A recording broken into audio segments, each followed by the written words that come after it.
Hello, everyone. A very warm welcome to all of you. Welcome to Security Pulse. I hope you all are doing great. Uh, this webinar is very special for me. The reason is we have our special guest, Milind Gunjan. He's with us. And the topic we'll be going to cover is my favorite one, which is securing 5G networks, which is a cloud native platform to how to secure it. So that's a very interesting topic, and it's a much needed topic to discuss in this current age. Since we are seeing the 5G deployments, spanning across different clouds, then we have seen a lot of operators are trying to struggle through this cloud native environment and how to protect the 5G networks. So that would be a very interesting discussion that we want to see from Milan.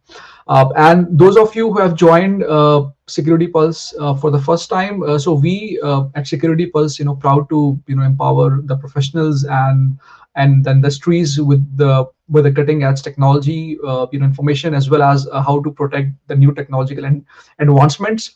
And we provide boot camps, we provide solutions, we empower different people on trying to get some hands-on experience on where they can excel in their career. So do check out our platform for more information. So to introduce Milan is a very dear friend of mine. He has been in the telecom industry for over like 10 years now. Started in like getting into cybersecurity industry, like with like as he's moving half in his career. He has worked in T-Mobile, Sprint, Netscope. Has been a strong advocate of a zero trust security framework. He has done like several projects, and what I really found fascinating about him is the way he explained complex like topics in easy to understand language, and the knowledge that he brings to the table is more on the practical scenarios of the 5G like network. And he has been advising us as well at Security Pulse on how to make our labs, make our content more engaging to our audience. So I have with me like welcome Milind to the show, Yeah. and like thank you for coming in and Uh, accepting our request. Thank you for having me. Thank you, Taha, for the kind words. I don't know. Yeah, uh, I'll try to, as I said, we'll try to deliver this Yeah, yeah, yeah, yeah, yeah, presentation. yeah, Hopefully, we'll provide some context and yeah, some good information to the yeah, audience, our audience. Yeah. yeah, sure. So before you go, just will be like keep reminding you all of us Yes. that we whatever we'll be showing you is just a like a high level view to what we'll be offering in our Yes. camp. So Yes. so those of you who have not registered yet, please do register, do enroll, and you will get a chance to experience all this hands on with your own self, and you can see like the real value of like what you will be teaching.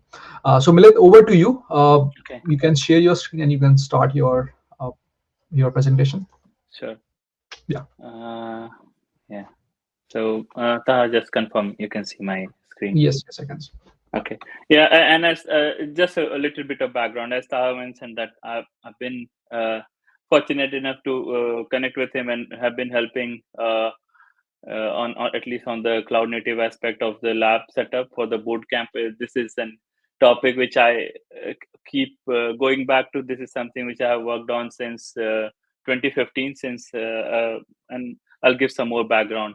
So, as Taha said, so our objective today is to, at a very high level, I know 40 minutes is not too much, so we'll see how we can.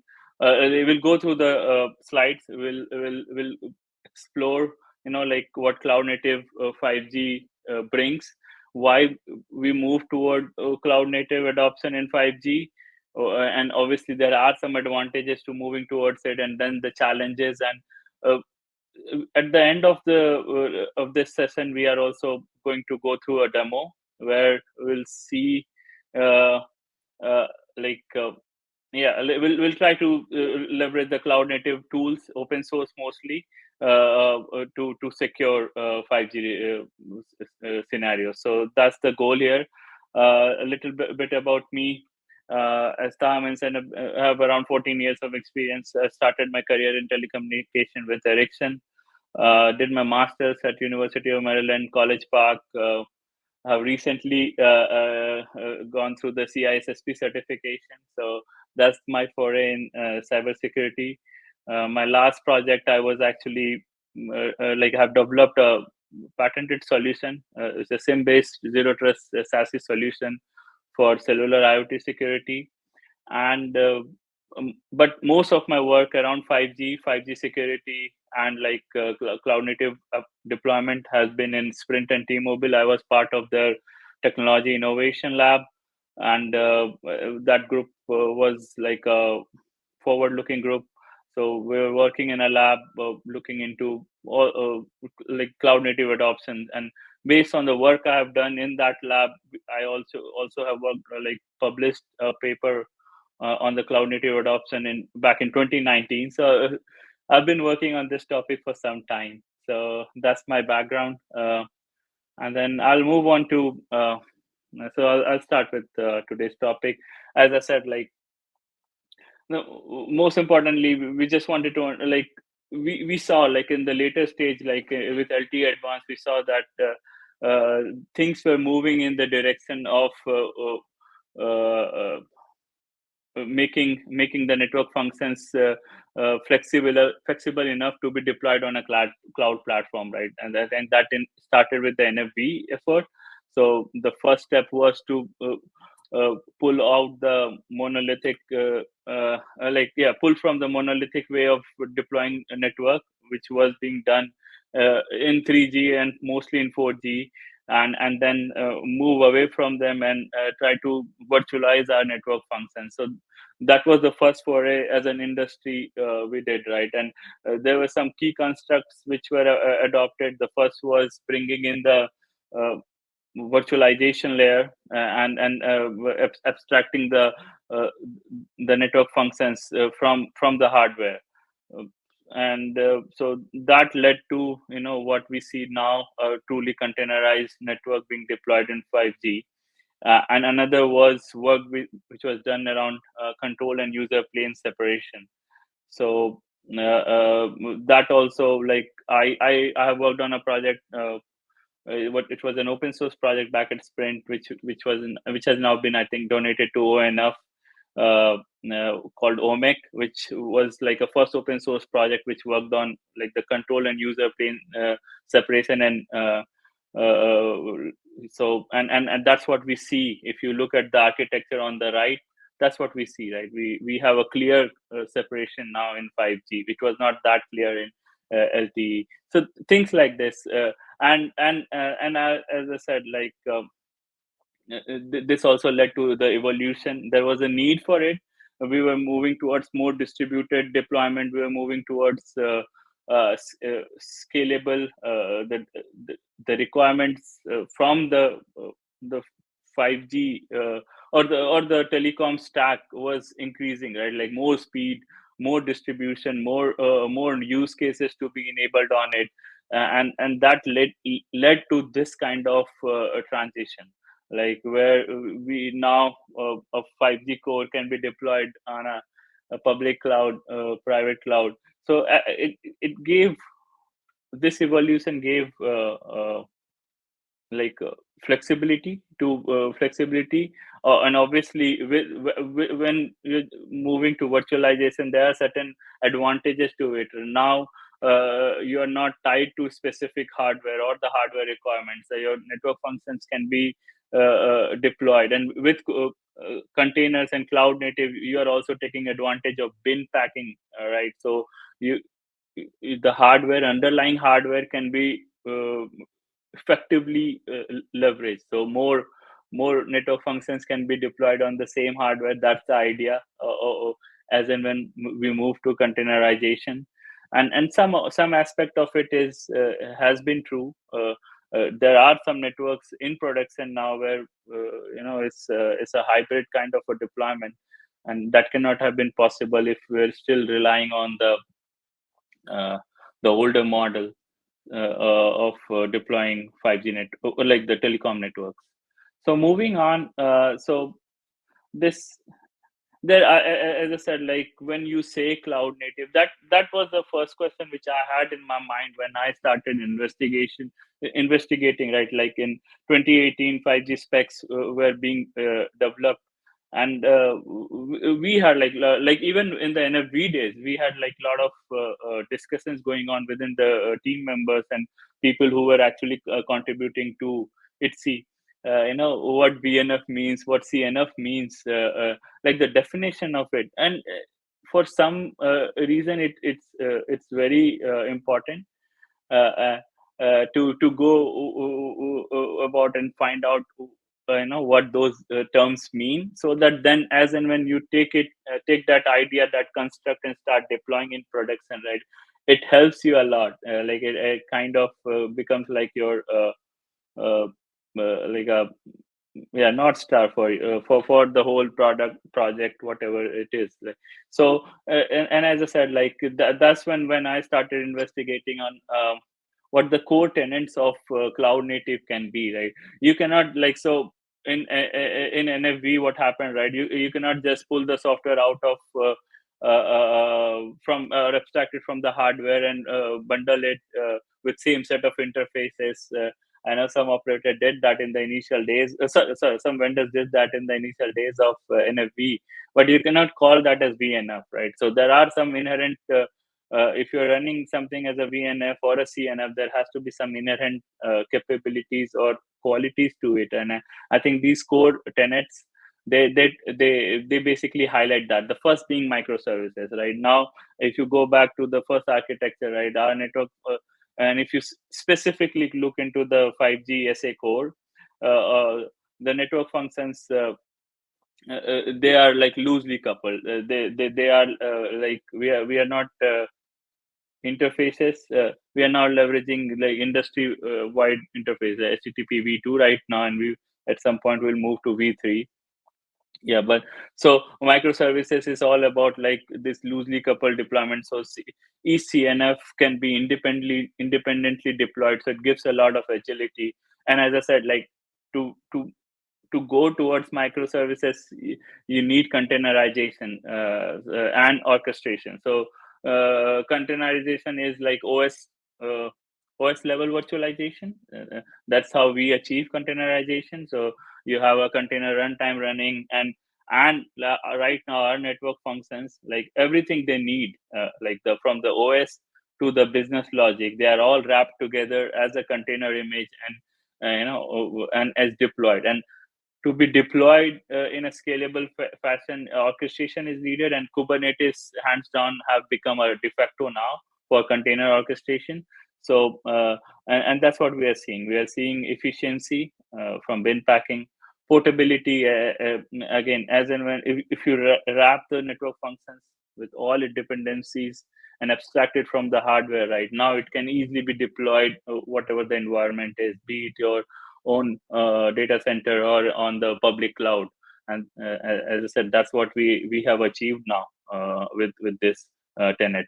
And then service mesh, again, for the east-west traffic, things become very interesting. And if you look at the service-based architecture which is proposed or in 5G specs, like the SBA or SBI interface, in a way, I draw a lot of parallels between the SBI interface and like a Istio or Linkerd type of service mesh, because those are the type of capabilities which you would need. Uh, it provides you with like inherent security. Service east-west traffic. There is you can bring in some tenant some capabilities of zero trust there as well. So yeah, and then I'll move on to as I said, like CI/CD. Once you have like these microservices and your deployment velocity increases, and automation CI/CD is not something good to have. It's much needed, and it has to be there from day zero. Kubernetes allow for like some some very fancy deployment options, right? You can easily roll back your deployment. You can do all these canary deployment, like all the DevOps and those have to be developed with the right tooling from day zero. And that's what, like, if you're deploying cloud native 5G, you have to have these CI/CD pipeline built and have automation from day zero, and observability. It's a now that you are deploying in a more distributed fashion, uh, it's not just like a one knock, like getting that single uh, pane glass view, right, is very difficult. And I think this is where a lot of work is being done, and it's very needed, like to have like observability, because it also ties in with security, and we will talk about that in coming slides as well. There are some challenges. So as I said, like these are the key tenets. And on the deployment model, I think I've already talked about it. 5G deployment, to be cloud native. Only point I want to make on this slide is that to be called cloud native, it doesn't mean that it has to be deployed on AWS, Azure, or GCP. If an operator, and that's not the case, right? So some operators have gone and taken that route, but then there are some operators which have already built their private cloud infrastructure leveraging OpenStack, and like Kubernetes on bare metal, and then deploying 5G functions on network functions on them. So all three of these deployment options are, if by truly leveraging the underlying cloud native constructs, if it is being done, then that deployment has to be called cloud native. So I think by now we have talked up a lot about, like, gave some background on what cloud native architecture means for 5G, but then, and there are and some advantages, as we saw, deployment velocity, and then ability to deploy in public clouds. But then with any good thing, there is always some challenges as well, right? So uh, I think some of the key challenges which every operator and vendors who have been working on deploying cloud native 5G, these are like some at the high level. These are some of the key challenges they encounter and have to mitigate for, as and when they're deploying. The first one being multi-tenancy and isolation.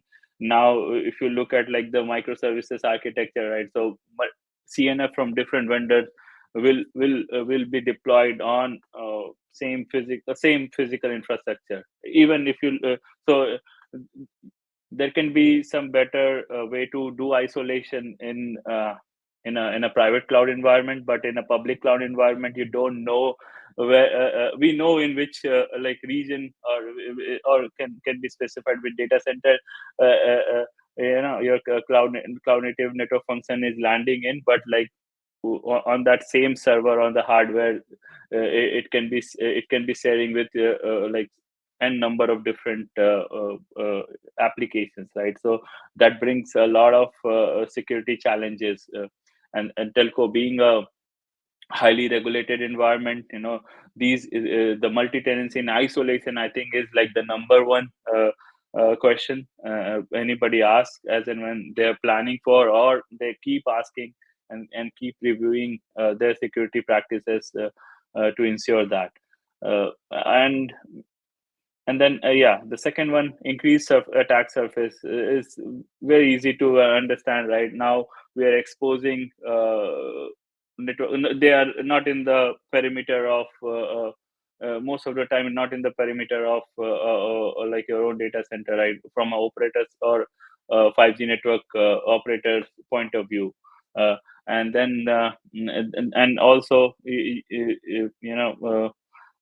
are exposing now there is a huge push in 5G for network APIs as well, right? So the network these microservices inherently they talk through APIs, and that in a way increases the attack surfaces and brings like a new attack vector into the 5G, or like in the telecom operation.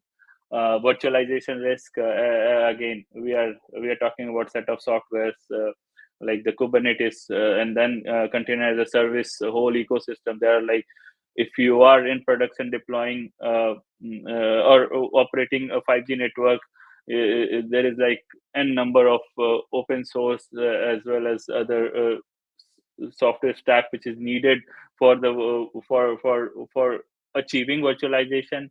And again, with every of those software introduction, there are like security risks which get inherently introduced.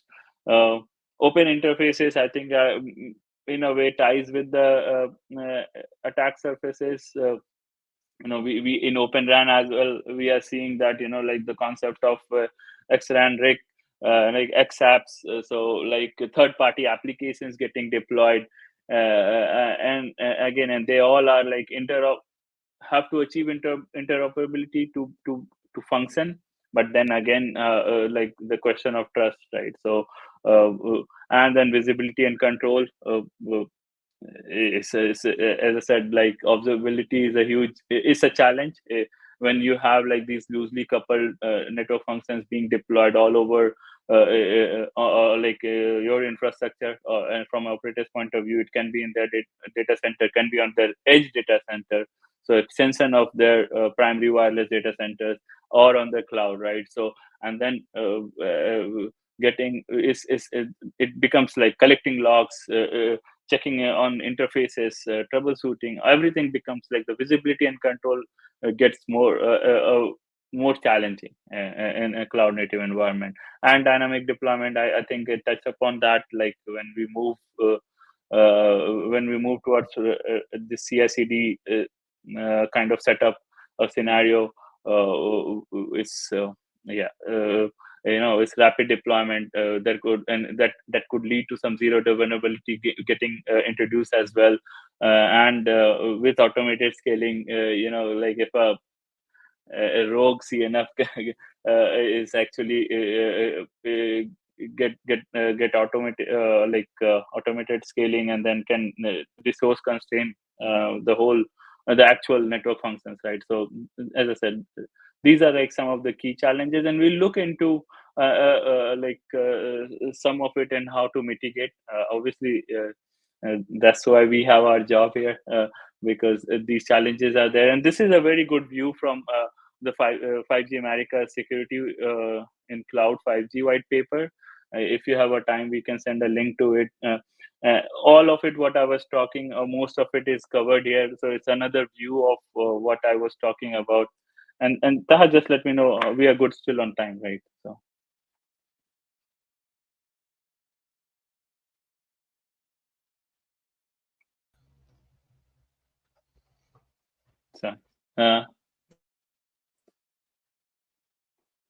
yeah. As I said, like on this slide, uh, this yeah, another view of, and this is a borrowed diagram from 5G Americas. Yeah, so I think I touched upon most of it. There is yeah. So yeah, we can move on to what Kubernetes or Kubernetes capabilities are, which can be leveraged for a secure 5G deployment. So if you remember this slide where we were talking about the key issues or security challenges, the multi-tenancy and isolation was the first one, right? And I think this is where the inherently available constructs in Kubernetes can be leveraged, like namespace. May sound very simple, but again, it's a very powerful construct, right? Namespace becomes like the key construct for resource isolation in a Kubernetes deployment, be it 5G or not. And so, give an example for namespace isolation, right? So. Most of the time, and almost like 99% of time, 5G deployment will be a multi vendor deployment. So multiple like CNFs, like AMF will be from a one vendor, and then SMF, UPF will be from a different vendor. So namespace is like first, like again is like first defense, like defense in depth construct, right? So that's like the first wall of security which can be leveraged. So and then uh, Kubernetes also provides a very like for the RBAC rules, role-based isolation, like the service account, these are the construct which is already in Kubernetes, which can be leveraged, which can be then associated with an existing like OIDC, or like identity provider, which operator may have for giving different kind of controls. And this is something which we have developed in the lab as well. It's a nice exercise where we in the bootcamp lab, namespaces and RBAC related, as well as network policy, which I'll touch upon next. So we have lab on that as well, which have been developed. So network policy. So networking in Kubernetes is bit in a cloud native Kubernetes world. It's bit different.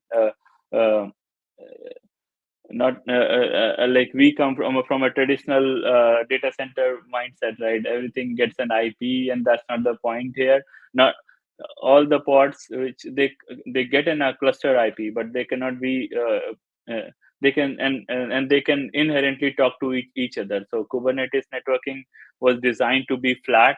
And that brings a lot of security challenges. But then they brought in, like through CNIs, capable CNIs like Calico and others. Now you can do micro segmentation, right? Which again ties back to namespaces. So you could do namespace based micro segmentation for network policies. And again, micro segmentation is, if you come from zero trust world, you'll see that that's like one of the key construct to applying zero trust. And that can be done. These are the capabilities which is there in Kubernetes. Secret management, again, Kubernetes inherently handles secret management and has very seamless integration with the security vault.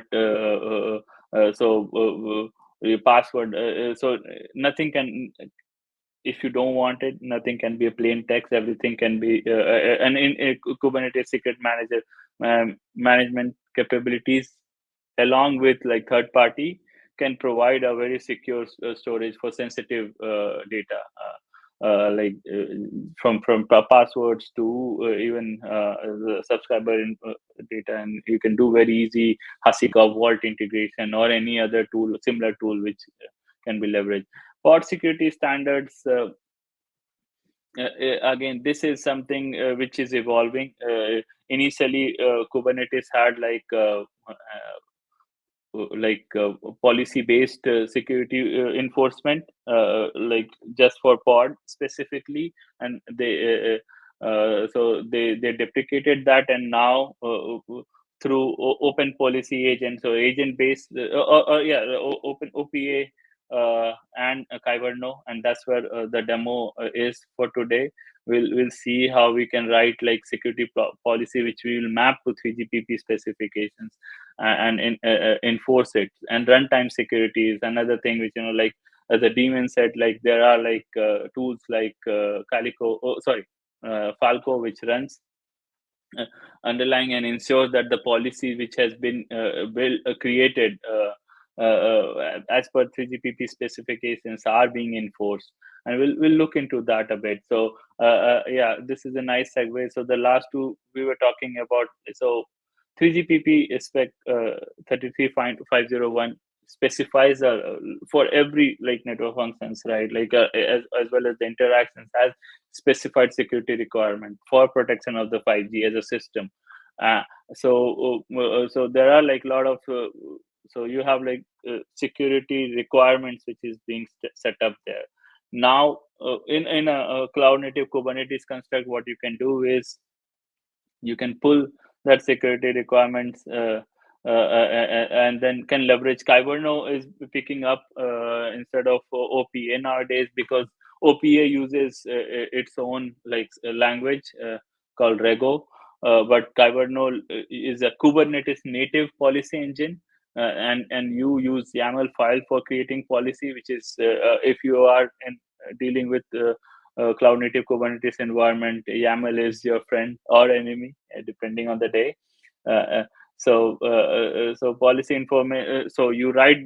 So basically, the requirement which is in 3GPP, you can do policy enforcement using Kyverno, and then ensure that it runs and generate alert, you can have runtime security, and that's where Falco comes in. So this is again is like, it's not like a set model, it's something which you know is being proposed here, and will demo as well, like to showcase how effective it can be. We'll also provide some scenarios, and just so this is what I was talking about, right? So like for network function isolations, right? So in 3GPP states that, I'll not go through all of it, I'll just take first example. uh, like network functions must be isolated, right, to prevent authorized access. So that's like your typical 3GPP language or requirement.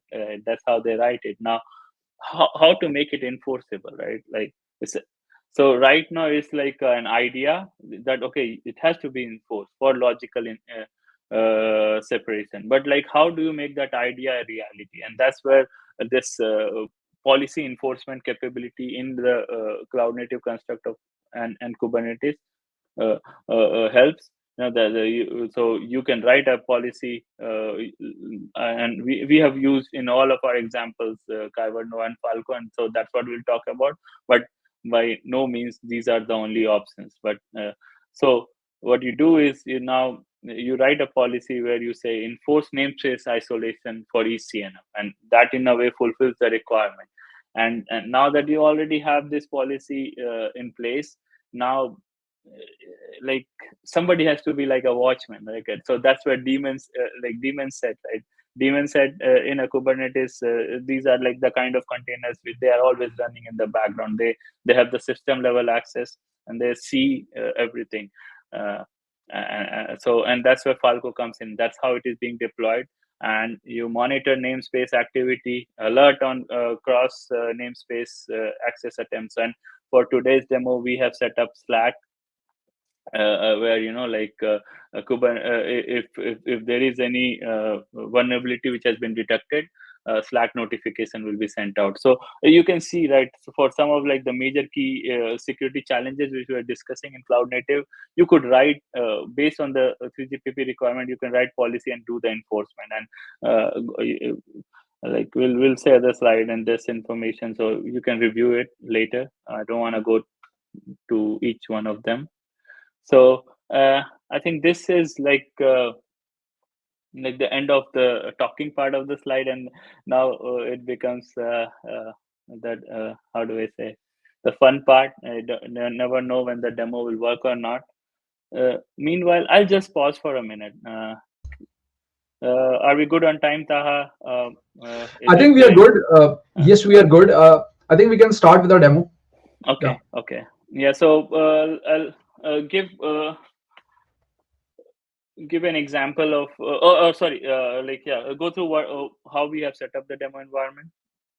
And this is very similar to what if you are attending the boot camp, the boot camp, we are leveraging AWS EKS, and that's what this demo is also is deployed on. Again, not using any real CNF right now, just for it's for a demo purpose. I wanted to be quick, and I wanted this to be quick and handy. So I'm using like some dummy like plots which are being deployed, a dummy which I'm calling it as container network functions. And as we have been talking about in last two slides, the idea is Kyverno will write policy, or there are policies which are already written. We'll go through it, review it, and then see that alert get generated, so the Slack alert. So and that's what we have. So we have Kubernetes running on EKS AWS platform, and then we have deployed on that Kubernetes cluster, we have Kyverno and Falco running as system pods, so they have like the system level access.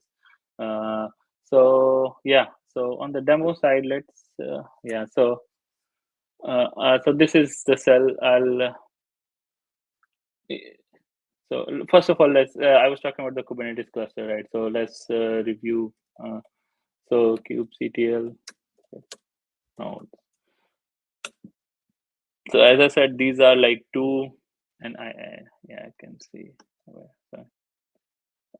Yeah. I wanted to show the AWS browser as well, but it's okay. As I said, so these are like the two EC2 which have been brought into in a cluster format.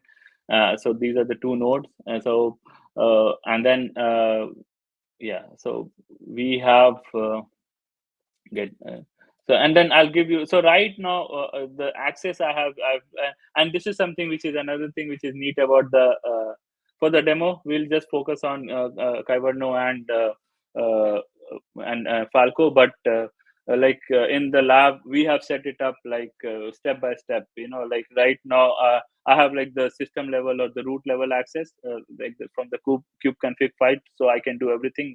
One example of it will be we can check all the pods which have been deployed. So so as you can see, but then there is like a namespace isolation as well. So you see, Calico is the CNI provider here. We have demo CNF running, and then I think we'll bring it down and run it again. And then there are like Kyberno is also there. So if you do,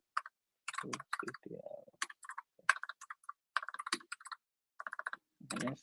So the namespaces will check how many namespaces. As I said, like namespaces become like the key isolation criteria. So you see Calico is deployed in a namespace of its own, Kyberno on its own. And I also have a demo CNF namespace. So let's go through the first scenario. Yeah. So okay, and then before I do that, as you already see that Kyberno is running. So let me review the, and I have all this, like as I said, like everything is declarative here. So in Kubernetes, you write like YAML files, like everything. So and what Kubernetes as the controller, what it does it, so whatever you have declared, it is always tried to keep the state of the deployment to whatever was declared to. So, and that declarations, be it like network, everything is a resource, be it like pods, containers, or the network configurations. So, so for example, right, if I go ahead and right now have done a CNF deployment, if I go ahead and kill it, because I have not deleted the deployment, I have just tried to kill the pod. I could do that like from Linux cell, but then it will come back. So that's the beauty of it, because it's declared. So let's review the. So there, as you can see, there are like set of Kyberno policies. Is the text good enough, right? Or should I increase the font? I think we are good. We are good. Okay. We can So just review the yeah. policy and just see. Yeah, so we'll review the policy, and we'll also review the Falco. So there's one custom Falco rule for all the three Kyberno policies, and I think the first one we are doing root privilege prevention, right? So the idea is a lot of, and I think if you saw in the agenda, you'll see that a lot of time what happens is like you'll hear about container escape, like that's like the number one security vulnerability, or like the top priority, right, to stop that. And most of the time, if a container is deployed with a root privileges, what it means is it has access to the host level utilities, and then from there you could the world is your oyster. If there is a uh, like a rogue or a rogue CNF with root level privileges, it can go in and actually mess up with the host, like the host server, as well as like the other pods. So this is something we'll try to always stop. So let's review the Kyberno policy for it. And then rest root.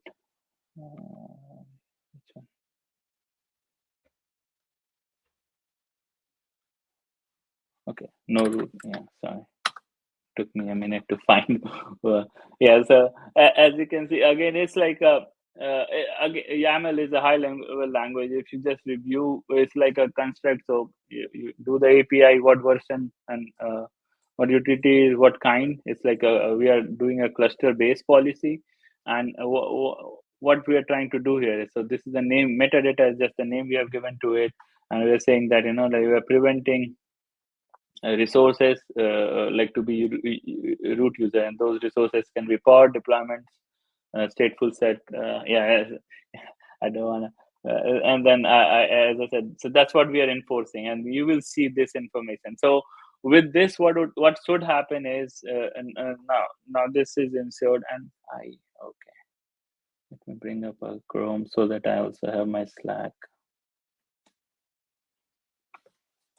I'll just bring up my Slack or the Falco alert channel. So I've created a Falco alert channel beforehand. I'll clean up all the older messages so that you guys, or I can, or it's a little bit too much. I don't know how we're doing on time. So yeah, I'll just we'll see a new alert. Right now, you see the old alerts are. So yeah, let's go through. Yeah, so I'll just run this command. Let me copy paste. Yeah.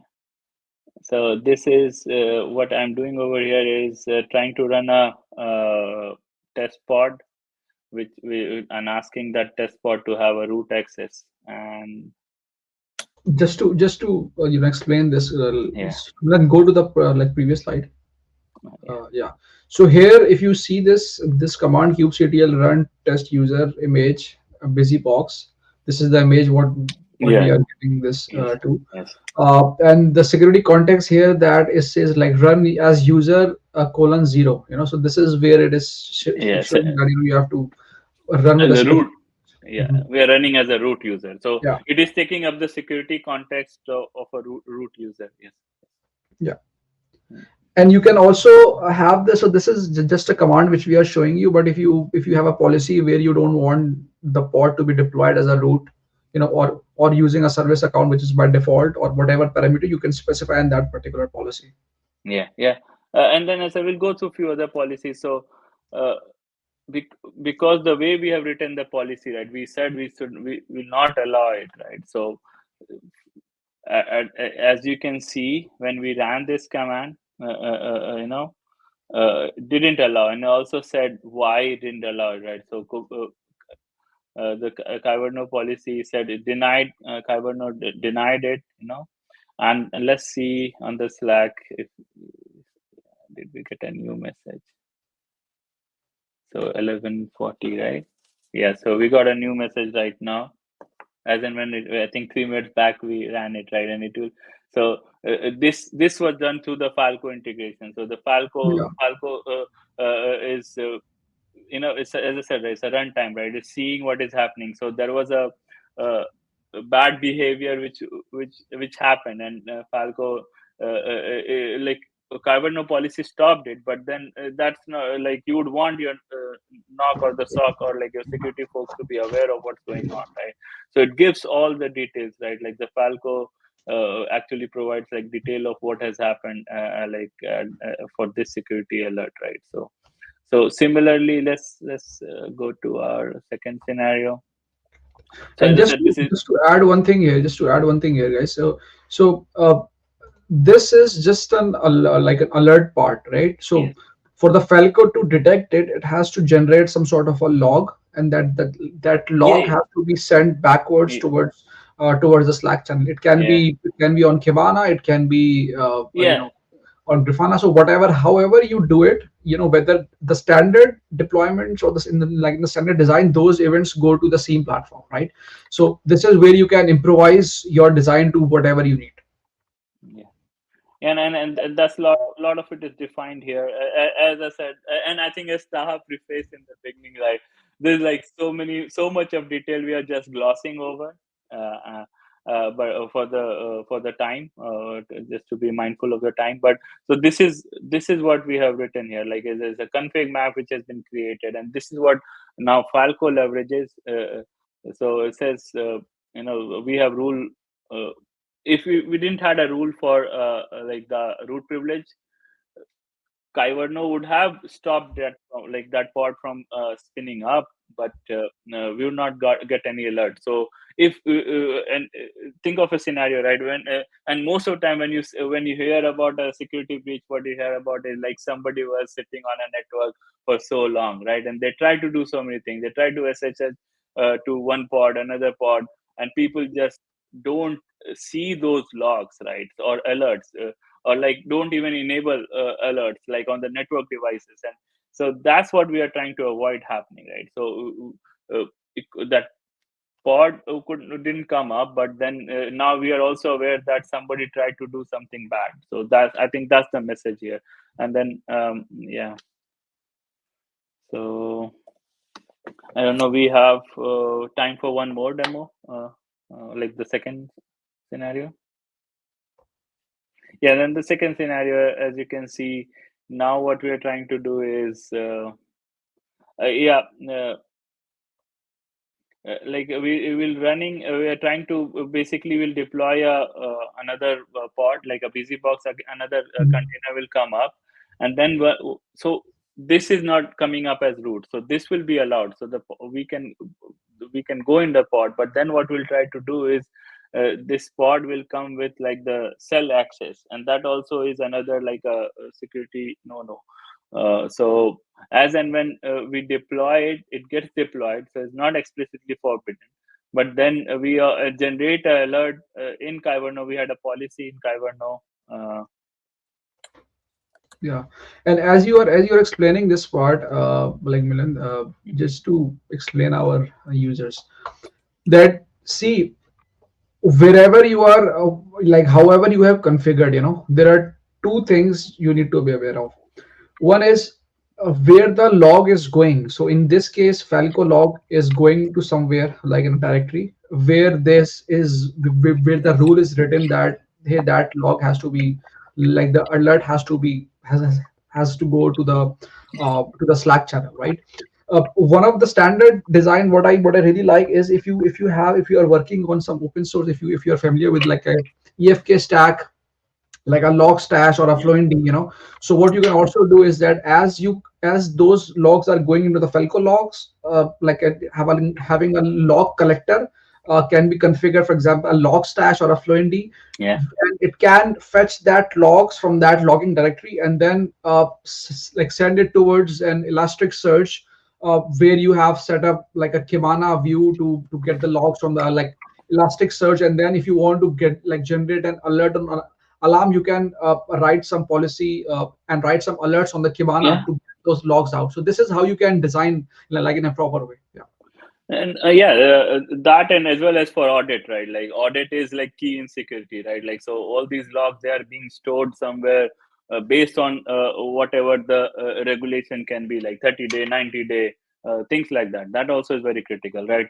So we can achieve all of this through the and that's what we are trying to. So I know like the demo is not either fancy part is like the Slack, but may not look much, but I think the message here is very powerful. And as you can see, the second policy which we have written is like, you see it's not stopping this pod to come up, but then says that cell access is not allowed, so pod will come up, right? So if I run that command, uh,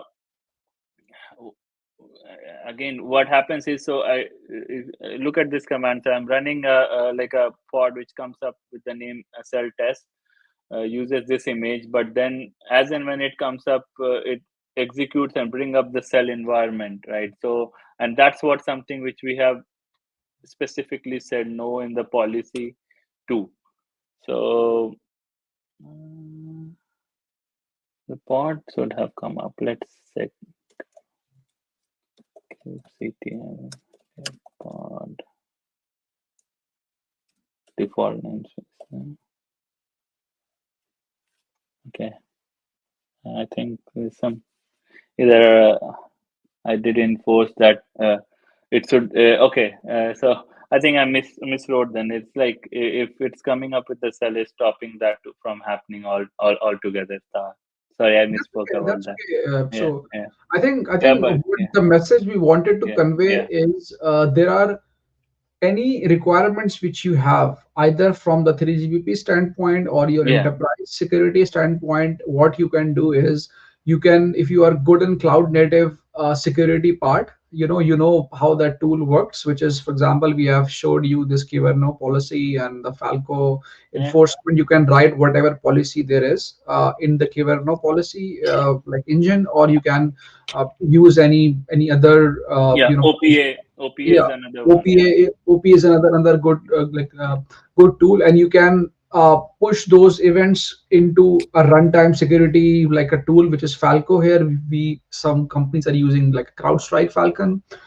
So there are different tools available depending on like how much you can afford, and then you can have those like events generated from that runtime agent to reflect in different dashboards through different other tools as well. So the point is that there is a lot of things which you can do, and of course, like in this demo we cannot show you everything, so there's a yeah. good chance for you to join our camp, and we'll be having you like practice all this work. Yeah. Yeah. Yeah, as I said, like I know I think we are out of time, but like there are like, but like all of these were like all very similarly set up, right? So, like Yeah. if you just want to access a service which is being exposed on a pod, that also we'd have a lot of like through network policy and other controls. We could have, as Taha was saying, right? We could layer it and then have a more complicated, not complicated, but like more extensive policy, security policy designed and applied, and then enforced. So that's the key message here. Yeah. Other than that, I hope like we went through some of the key message was like this, right? There are a lot of complexity which gets introduced when we move toward cloud native and 5G, but then there are existing tools, and another thing is security cannot be an afterthought, so should be as we were talking about CI/CD, and there is like image supply chain security and all, right? So everything has to be set up in the pipeline from day zero, like all these policies, right? As and when you are testing in like the 5G core, for example, in the lab, these policies should be written parallelly, right? And then also to be tested before things goes in production, right? So those are some of the key messages. As I said, like lab, I hope we can take Yeah. some more of this into the boot camp lab. So Yeah. that's where I'll stop. Yeah, of course, of course. Thank you, Milan. It's been very helpful, and it's been very informative. So thank you for that. It's been a great demo, and the overall presentation was very good. I'll open the stage for some Q and A's, and as we're doing it, Milan, I have a couple of questions for you. So Okay. as you know that we are going like into this cloud native world where we are using multiple vendors.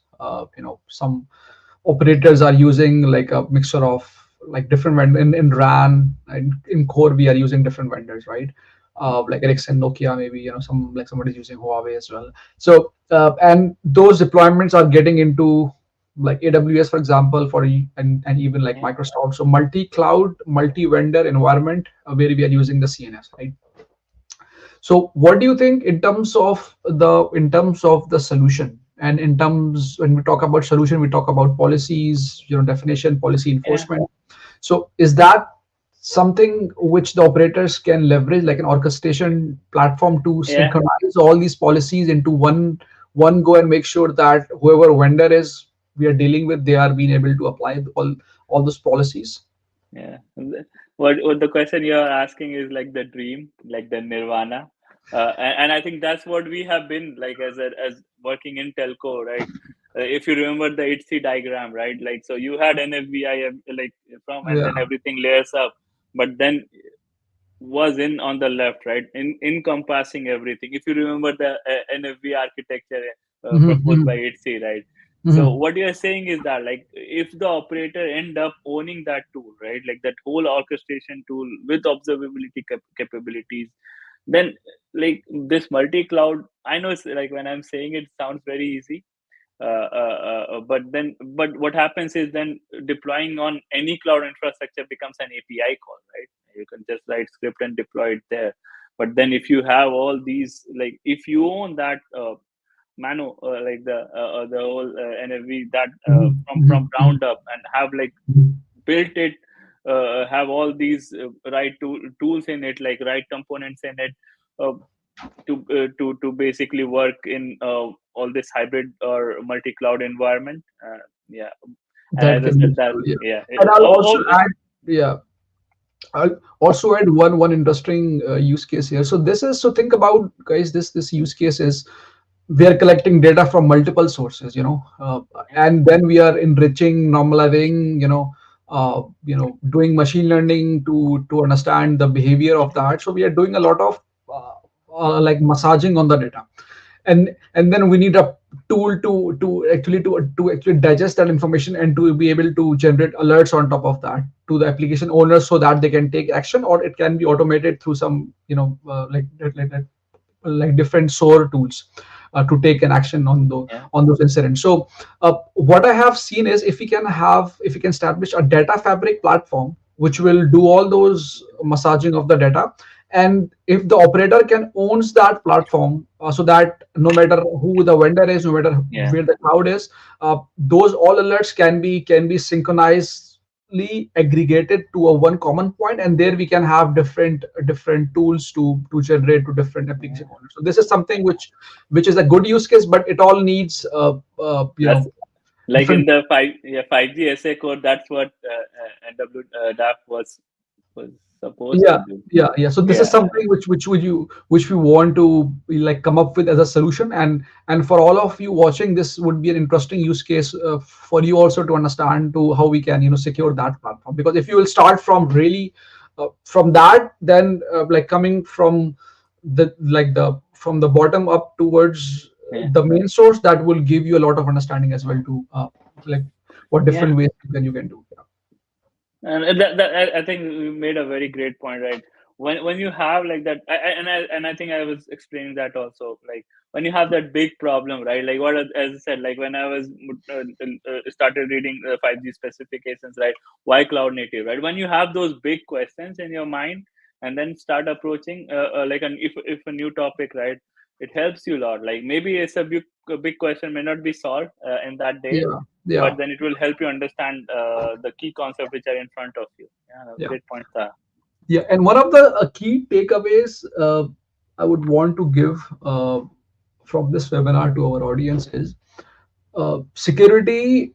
Yes, Milan very like made a very good point that it should not be an afterthought, and everybody knows about it. But what we also needs to understand as a telco community is 3GPP security is not enough. Mhm. Uh, HC security is not enough. No security is enough.